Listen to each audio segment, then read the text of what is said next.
ஆண்டுடைய பரிசுத்த நாமம் மகிமைப்படுவதாக. ஆண்டவர் நம்மளை கடந்த 6 மாதங்கள் அற்புதமாய் ஆண்டவர் நடத்தி இந்த 7வது மாதத்திலையும் இந்த முதல் தேதியிலையும் கர்த்தர் இம்மட்டும் கர்த்தர் நடத்தி வந்திருக்கிறார் என்று சொன்னால் அவருடைய ஆச்சரியமான கிரியைகளை நினைத்து நாம் துதிக்க நாம் கடமைப்பட்டிருக்கிறோம். இந்த மாதத்திலும் வாக்குத்தத்தங்களுக்காக கர்த்தருடைய பாதத்தில் காத்திருக்கும் பொழுது வாக்குத்தத்தங்களும் எத்தனையோ வாக்குத்தத்தங்கள் வேதாகமத்தில் இருந்தாலும் கர்த்தர் திருச்சபைக்கு கர்த்தர் இந்த வார்த்தை கேட்கிற பிள்ளைகளுக்கு அது ஆண்டவரை பழிப்பதற்கு எந்த வாக்குத்தத்தம் எது என்பதை ஆண்டுடைய சமூகத்தில் தீர்க்கமாக இருக்கும் பொழுது ஆண்டவர் லேவியராகமத்தின் புஸ்தகம் 26ஆம் அதிகாரம் 5வது வசனத்தை கர்த்தர் திருச்சபைக்கு தந்தார்.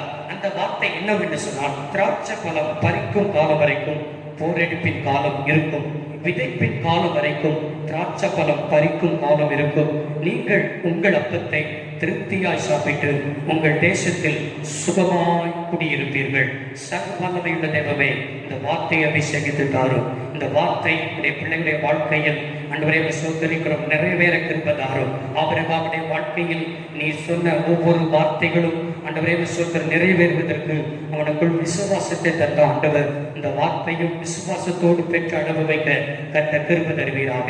இயேசு கிறிஸ்துவின் நாமத்தில் பிதாவே, ஆமென். இந்த லேவியராகமத்தின் புஸ்தகத்தை நன்றாய் திரும்பி 26ஆம் அதிகாரத்தை நாம் பார்க்கும் பொழுது கொஞ்சம் பின்னணித்தை அறிந்து கொள்ளலாம்.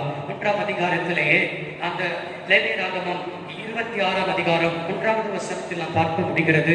இயேசு கிறிஸ்துடைய 10 கட்டளையிலே 2 கற்பனைகள் அதில் என்ன செய்யப்பட்டிருக்கிறது, இடம்பெற்றிருக்கிறது. இந்த 26ஆம் அதிகாரத்தில் 1 முதல் நாம் 14 வசனத்தில் நாம் பார்க்கும் பொழுது ஆண்டவர் சொன்ன கட்டளைகளுக்கு கீழ்ப்படியும் பொழுது என்ன ஆசீர்வாதம் என்பதை நாம் பார்க்க முடிகிறது. கீழ்ப்படியாமல் போகும் பொழுது என்னென்ன காரியங்கள் அவருடைய வாழ்க்கையில் நேரிடுகிறது என்று நாம் பார்க்க முடிகிறது. எனவே இந்த ஜூலை மாதம் 7வது மாதம் இது ஒரு பரிபூர்ணத்தின் மாதம். இந்த மாதத்திலும் கூட ஆண்டவர் சொன்ன வார்த்தைக்கு நாம் கீழ்ப்படியும் பொழுது, ஆண்டவருடைய வார்த்தைக்கின்படி நடக்கும் பொழுது கர்த்தர் சொல்கிறார், நீங்கள் உங்கள் அப்பத்தை திருப்தியாய் சாப்பிட்டு உங்கள் தேசத்தில் சுகமாய் குடியிருப்பீர்கள். இந்த பிரசங்கத்துக்கு ஒரு தலைப்பு என்று சொன்னால், உங்கள் தேசத்தில் சுகமாய் குடியிருப்பீர்கள். ஆண்டவர் நமக்கு தருகிறதான எந்த ஒரு கிராமமா இருக்கலாம், பட்டணமா இருக்கலாம், எதுவா இருக்கலாம், நாம் இருக்கிற இடங்களில் கர்த்தர் இந்த மாதத்தில் சுகமாய் குடியிருக்கும்படி கர்த்தர் செய்வார். இந்த நாட்களில் இந்த கொள்ளை நோய்களுக்கு பயந்து ஜனங்கள் என்ன செய்கிறார்கள், ஐயோ நாம் இருக்கிற பகுதிக்கு வந்துவிட்டது என்று சொல்லி கொள்ளை நோய் அச்சுறுத்தி கொண்டிருக்கிறது சொல்லி இடத்தையே காலி செய்து தப்பித்தால் மாத்திரம் போதும் அப்படின்னு சொல்லி நினைக்கிறார்கள் என்று சொன்னால், இடம் பெயர்ந்து போகிற சூழ்நிலையை நாம் டிவியில் பார்க்க முடிகிறது, செய்தித்தாள்களில் பார்க்க முடிகிறது, அதே போல் கேள்விப்பட முடிகிறது. இப்படி உங்களுடைய வாழ்க்கையிலும் இந்த வார்த்தையை கேட்கிற உங்களுடைய அந்த சூழ்நிலைகளும் இப்பேற்பட்ட ஒரு பயத்தின் ஆவி உங்களை ஆட்கொண்டு கொண்டிருக்கிறதா? இன்னைக்கு ஆவியானவர் உங்களை பார்த்து சொல்கிறார். என்ன சொல்கிறார் என்று சொன்னால், நீங்கள் உங்கள் தேசத்தில் சுகமாயிருப்பீர்கள். ஆமென். இந்த வார்த்தைக்கு ஆமென் சொல்லுங்க. ஆண்டவர் சொல்கிறார், நீங்க இருக்கிற இடத்தை நீங்கள் எந்த இடத்தையும் என்ன செய்ய வேண்டியதில்லை, இடம் பெயர்ந்து போக வேண்டிய அவசியம் இல்லை. நம்முடைய குடும்பத்தை சொத்திலும் ஆண்டவர் அக்கினி மனதாய் இருக்கிறார். ஆண்டவர் நாம் இருக்கிற இடத்தில் அப்பத்தை திருப்தியாய் சாப்பிடும்படி உதவி செய்வார். நாம் இருக்கிற இடத்தில் ஆண்டவர் என்ன செய்வார், நாம் சுகமாய் குடியிருக்கும்படி கர்த்தர் அற்புதங்களை செய்ய ஒரு போதுமானவராய் இருக்கிறார். சரி, நாம் இருக்கிற இடத்தில் ஆண்டவர் சுகமாய் குடியிருக்கும்படி கர்த்தர் செய்வேன் என்று சொல்கிறாரே, அவர் செய்வதற்கு அவருடைய வாழ்க்கையில் என்னத்தை செய்கிறார் என்று சொன்னார். அதே லேவியராகமத்தின் புஸ்தகம் நாம் 26ஆம் அதிகாரம் 4வது வசனத்தில் வாசிக்கிறோம், நான் ஏற்ற காலத்தில் உங்களுக்கு மழையை பெய்ய பண்ணுவேன், பூமி தன் பலனையும் வெளியில் உள்ள மரங்கள் தங்கள் கனிகளையும் என்ன செய்யும், கொடுக்கும் என்று என்ன செய்யப்பட்டிருக்கிறது, எழுதப்பட்டிருக்கிறது. அது முக்கியமான ஒரு வார்த்தை அண்டர்லைன் பண்ணப்பட வேண்டும். என்ன? ஏற்ற காலம். ஆமா, ஏற்ற காலம். இந்த மாதத்தில் ஆண்டவர் நமக்கு சொல்லுகிறார், அல்ல இதுதான் ஏற்ற காலம். இந்த ஜூலை மாதம் தான் ஏற்ற காலம். இதுவரைக்கும் நீங்கள் என்னென்ன ஆசீர்வாதத்திற்காக ஏங்கி தவித்து எதிர்பார்த்து காத்துக்கொண்டு கண்ணீர் வடித்து புலம்பி கவலைப்பட்டு கலங்கிற அனுபவங்கள் எத்தனை 6 மாதங்கள் இருந்திருக்கலாம். ஆனா கர்த்தர் சொல்கிறார், ஏற்ற காலத்தில் உன் தேசத்தில் அனைப்பையும் அது ஆசீர்வாதமான மழையா என்ன செய்யும், இருக்கும். ஆமென். ஏற்ற காலத்தில் அவர் உதவி செய்யும். இந்த மாதத்தில் ஆண்டவர் ஏற்ற காலமாய் முன்குறித்திருக்கிறபடினால், காணா ஒரு கல்யாண வீட்டிலே இயேசு போகிறார், திராட்சரசம் குறையப்படுகிறது, மரியாள் கேட்கிறார், அப்படியே அம்மா நீங்க சொல்லிவிட்டீங்களே, நிச்சயமா நான் உதவி செய்கிறேன் அப்படின்னு சொல்லி உடனே போய் என்ன செய்யலாம், பந்தி விசாரணை காரணத்துல அவர் போகவில்லை.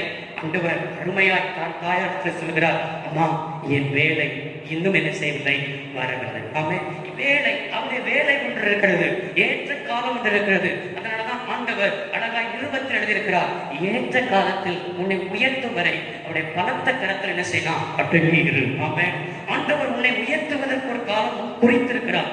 அதற்கு முன்பாக பேதுருவை போல நீ ஒரு என்ன செய்யணும், முந்தி விடாதே. நீ அவருடைய கரத்தில் அடங்கி இருக்கும் பொழுது ஏற்ற காலத்தில் உன்னை மற்றவர்கள் காணும்படி கர்த்தர் உயர்த்த அவர் போதுமானவராக இருக்கிறார். அன்றைக்கு ஆகாருடைய சரித்திரம் நமக்கு தெரியும். சாராள் அவளை கொடுமையாய் நடத்துகிறார். கொடுமையாய் நடத்துவதற்கு ஆண்டவர் தான் சாராளை நினைச்சதை விட்டு கொடுத்தார். கொடுமையாய் நடத்தின உடனே சாராளை விட்டு ஆகா ஓடி போகிறார். ஓடி போன பரவாயில்ல, உன்னுடைய நாச்சியார்கிட்ட ஓடி போகிறாயா, நாச்சியார் வலது பக்கத்துல இருந்தா நீ இடது பக்கத்துல இருன்னு சொல்லி ஆண்டவர் ஆலோசனை ஆகாருக்கு கொடுக்கல. அவனை கொடுமையா நடத்தினா ஆகாருக்கு அருமையா ஆண்டவர் சொன்னாரு, அவனுடைய கரங்களில் நீ என்ன செய்யலாம், அடங்கி. ஆமே, அவருடைய கரங்கள்ல போய் அடங்கியிரு. நம்ம வந்தா என்ன ஆண்டவரே, நான் அவன் கொடுமையா நடத்துறா, நான் செத்தா கூட விட்டு போக மாட்டேன் அப்படின்னு சொல்லி பல வார்த்தைகளை சொல்வோம், பல டைலாக்குகளை சொல்வோம். ஆனால் அவருடைய பலத்த கரத்தில் அன்றைக்கு ஆகா அடங்கி இருந்தால் இன்றைக்கு அந்த சந்ததி என்ன செய்யப்பட்டிருக்கிறது, ஆசீர்வதிக்கப்பட்டிருக்கிறது. ஏற்ற காலம் ஒன்று வைத்திருக்கிறார். அந்த காலத்தில் உயர்த்த நம்முடைய தேவன் என்ன செய்திருக்கிறார், போதுமானவராயிருக்கிறார். இயேசு கிறிஸ்து அல்லேலூயா. கலாத்தியர் நிருபம் 4ஆம் அதிகாரத்தில் நீங்கள் வாசித்து பார்ப்பீர்கள் என்று சொன்னால் அங்கே 5ஆம் வசனத்தில் வாசிக்கிறோம், காலம் நிறைவேறின போது சிறியிடத்தில் பிறந்தவரும் நியாய பிரமாணத்துக்கு கீழானவருமாய் இருக்கிற தம்முடைய குமாரனை தேவன் அனுப்பினார். இயேசு இந்த பூமிக்கு வருவதை குறித்து ஏசாயா தீர்க்கதரிசியே 800 ஆண்டுகளுக்கு முன்பாக தீர்க்க தரிசனம் உரைத்தார். ஆனால் இயேசு உடனே அதை பிதாவாகிய தேவன் தம்முடைய குமாரனை இந்த பூமிக்கு அனுப்பவில்லை. இயேசுவை இந்த பூமிக்கு அனுப்புவதற்கு காலம் நிறைவேறின போது, ஆமென், காலம் நிறைவேறின போது எந்த தரிசனமா இருக்கலாம், எந்த தீர்க்க தரிசனமான வார்த்தையா இருக்கலாம், எந்த வாக்கு தத்தமா இருக்கலாம், எல்லாவற்றுக்கும் ஒரு டைம், ஒரு காலத்தை கர்த்தர் செய்திருக்கிறார், வைத்திருக்கிறார் என்பதை மறந்து போகாதே. இந்த ஜூலை மாதத்திலும் ஆண்டவர் நமக்கு என்ன செய்கிறார், ஏற்ற காலம், இந்த மாதம் ஏற்ற காலத்தில் உன் தேசத்தில் மழை பெய்யும். இந்த மாதத்தில் அவருடைய பிரசன்னம் உன் குறைவுகளை நிறைவாக்கும். அவர் உனக்கு உதவி செய்ய நீ தேவன் அவர் போதுமானவராக இருக்கிறார். ஆமென் சொல்லுங்க. ஏற்ற காலத்தில் உதவி செய்வார். இரண்டாவது, நம்முடைய தேசத்தில் நம்மை குடியிருக்க பண்ணுவதற்கு அதே அதிகாரத்தில் நாம் வாசித்து பார்த்தோம் என்று சொன்னால் லேவியராகமத்தின் புத்தகம் 26ஆம் அதிகாரம் 5ஆம் வசனத்தில் கடைசியில் உங்கள் தேசத்தில் சுகமாய் குடியிருப்பீர்கள் அப்படின்னா ஏற்கனவே சுகத்தை ஆயத்தப்படுத்தி இருக்கிறார். அவன் ஏற்கனவே அது என்ன செஞ்சிருச்சு, ஆயத்தமா இருக்கிறது, சுகம் ஆயத்தப்படுத்தப்பட்டிருக்கிறது. நாம் தான் நினைக்கிறோம், ஐயோ இந்த வியாதி என்ன மாற மாட்டேங்குது, இந்த சுகர் என்ன மாற மாட்டேங்குது, இந்த பிரஷர் மாற மாட்டேங்குது, வாழ்நாள் முழுவதும் இந்த மாத்திரை தான் எடுக்கணுமா, இந்த இன்ஜெக்ஷன் தான் போடணுமா, இதுல இருந்து எனக்கு ஒரு விடுவு காலமே இல்லையா, இந்த அடிமைத்தனம் மாறாதா அப்படின்னு சொல்லி நம்ம என்ன செய்வோம் என்று சொன்னால் நம்முடைய சூழ்நிலையே நம்முடைய கண்கள் பார்க்கும், நம்முடைய பிரச்சனையே நம்முடைய கண்கள் பார்க்கும். ஆண்டவர் சொல்கிறார், இதெல்லாம் நான் ஏற்கனவே உனக்காய் கல்வாரி சிலுவையில நான் ஆயத்தப்படுத்தியிருக்கிற மகளே, கையை உயர்த்தி ஆமென் சொல்லுங்க. இதைதான் ஏசாயா தீர்க்கன் அவருடைய கண்கள் பார்த்து ஏசாயா 53ஆம் அதிகாரத்தில் அவன் எழுதியிருக்கிறான். 53ஆம் அதிகாரம் கடைசி 3 லைன் 5வது வசனத்தில், நமக்கு சமாதானத்தை உண்டு பண்ணும் ஆக்கினி அவர் மேல் வந்தது, அவருடைய தழும்புகளால் என்ன செய்கிறோம், குணமாகிறோம். ஆமென். அவருடைய தழும்புகள் இன்றைக்கும் எந்த ஒரு கொள்ளை நோயா இருக்கலாம், எந்த ஒரு பிரச்சனைகளா இருக்கலாம், இனி வரப்போகிற வியாதியா இருக்கலாம், வந்த வியாதி வரப்போகிற வியாதி எல்லாவற்றுக்கும் அதை தழும்புகளால் என்ன செஞ்சிட்டோம், குணமாகி விட்டோம், ஆயத்தப்படுத்தி விட்டார். ஆமென். அதை நீங்க விசுவாசிங்க. இதை அல்லேலூயா பேதுருக்கு எழுதும் பொழுது 1 பேதுருவின் புத்தகத்தில் அவர் பேதுரு அல்லேலூயா அவர் ஏசாயா எழுதுவதற்கு கொஞ்சம் விளக்கமா கொடுக்கிறார்.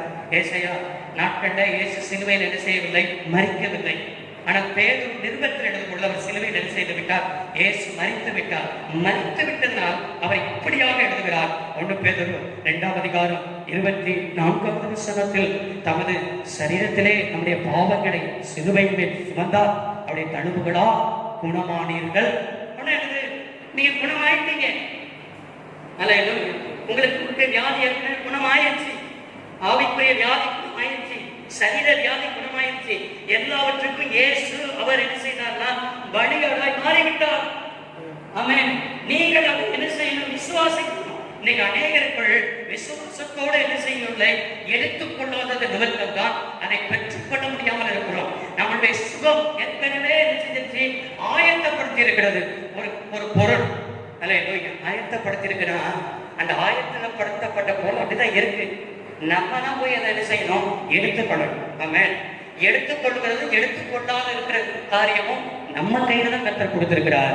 அல்லேலூயா.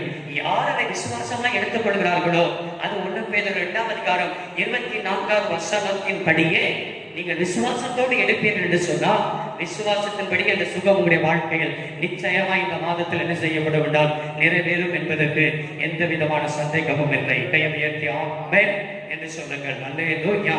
லேவியராகமம் 26ஆம் அதிகாரம் 6வது வசனத்தில் நாம் பார்த்தோம் என்று சொன்னால், அங்கு சொல்லியிருக்கிறது, தேசத்தில் சமாதானம் கட்டளையிடுவேன், தத்தளிக்க பண்ணுவார் இல்லாமல் படுத்துக் கொள்வீர்கள், துஷ்ட மிருகங்கள் தேசத்தில் இராதபடி ஒளிய பண்ணுவேன், பட்டயம் உங்கள் தேசத்தில் உலாவுவது இல்லை. ஆமென் சொல்லுங்க.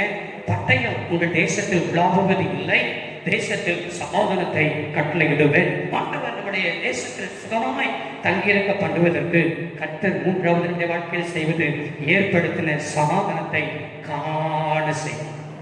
ஏற்படுத்தி வைக்கிற சமாதானம் அநேக குடும்பத்துல கடந்த மாதத்தில் திருச்சபை மக்கள் இடத்துல வந்து சொன்னார்கள், குடும்பத்துல ஒரே சமாதானம் இல்லை பாஸ்டர், என் பிள்ளை இவ்வளவு பிரச்சனைகளை பண்ணுகிறான், என் கணவனார் இவ்வளவு பிரச்சனைகளை பண்ணுகிறான் அப்படின்னு சொல்லி இந்த லாக்டவுன் நாட்கள்ல அல்லேலூயா ஒன்றும் இல்லாதபடி பிரச்சனை மேல் பிரச்சனையே உங்க வாழ்க்கையில வந்து அல்லேலூயா சமாதானத்தை இழந்து போய் காணப்படுகிறீர்களோ, இன்றைக்கு ஆண்டவர் சொல்கிறார், உங்களுடைய வாழ்க்கையில் ஏற்படுத்தின சமாதானத்தை கர்த்தர் காணும்படி கர்த்தருடைய வாழ்க்கையில் அற்புதங்களை செய்ய அவர் போதுமானவராக இருக்கிறார்.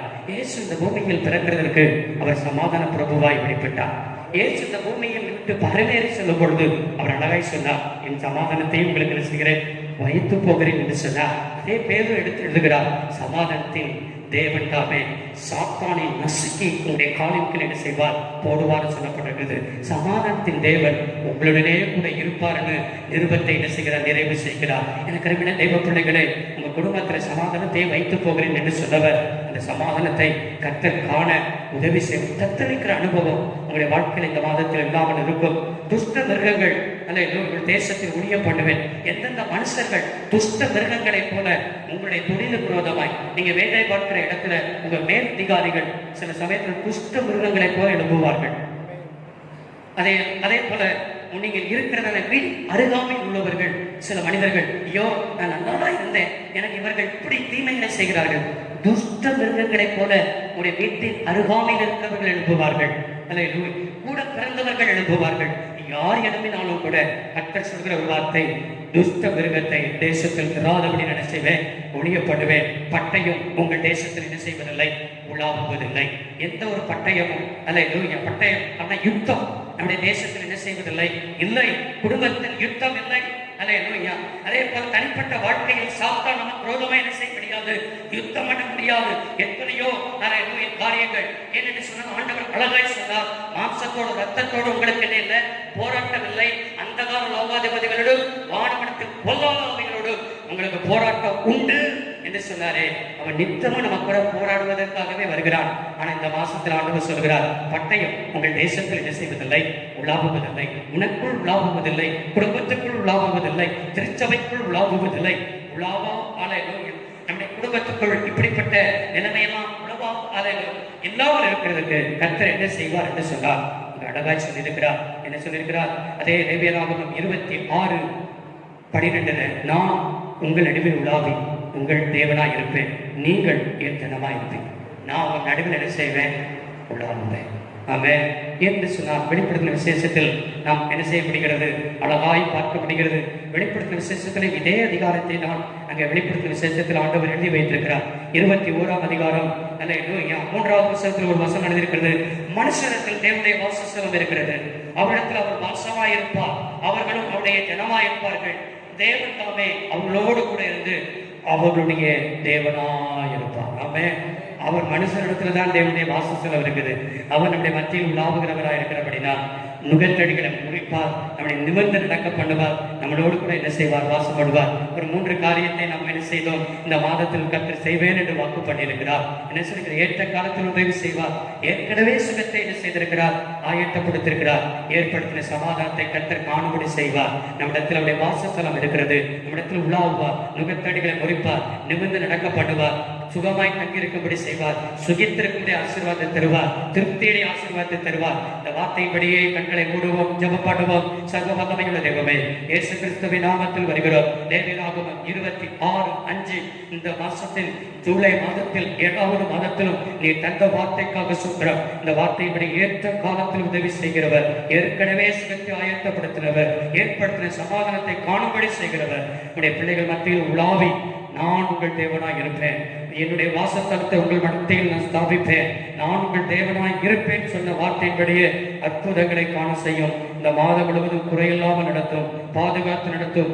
ஆண்டவரே, அச்சுறுத்துகிற எல்லா கொள்ளை நோய்களுக்கும் விலக்கி காத்துக்கொள்ளும், தேவைகளெல்லாம் சந்தையும். இந்த மாதத்தில் உங்களுடைய பிள்ளைகளை பிதா குமாரன் பரிசுத்தாவின் நாமத்தில் வாழ்த்துகிறேன், ஆசீர்வதிக்கிறேன். கர்த்தர் காத்துக்கொள்ளும். இயேசுவின் நாமத்தில் பிதாவே, ஆமென். God bless you all. ஆசீர்வதிப்பாராக.